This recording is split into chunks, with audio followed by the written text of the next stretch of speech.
12 nga palarang dalaga ang nahimong official candidate human sa higpit nga screening para sa Binibining Oroqueta 2024 nga kuruna. Ania ang kumpletong detalye. Usa sa gikahinaman ug ginapaabot sa Oroquetanon ang pagpili sa Binibining Oroqueta matag tuig. Ug karong tuiga nakapili na sa official nga kandidata aron magtigi kung kinsa ang makaangkon sa Binibining Oroqueta nga kuruna. Karon, 12 ang nahimong palaran ug nahimong official candidate sa Binibining Oroqueta 2024 human sa higpit nga proseso sa pagpili.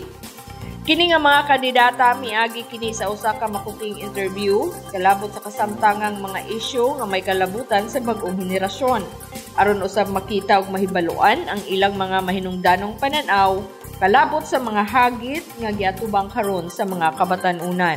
Adunay 28 ka mga maanyag nga mga dalaga nga gi-screen sa 5 ka mga professional nga mga personalidad ug mga mahiligon sa pageant. Samtang 12 lamang ang maswerte nga dalaga nga nakapwesto aron makigtigi alang sa prestihiyosong Binibining Oroqueta nga kuruna atol sa kasaulugan sa fiesta sa syudad karong Oktubre.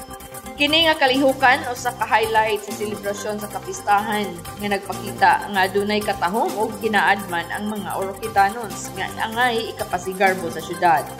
Dahuman nga gipangandaman o gikahinaman sa katawhan sa dakbayan ang maanindot, kaligdong ug ang kaanyag nga ipakita niining talagsaong pag-indigay alang sa gikaibgan nga titulo sa Binibining Oroqueta 2024. Ang pangutana kinsa kaha ang sunod nga makurunahan. Save the day!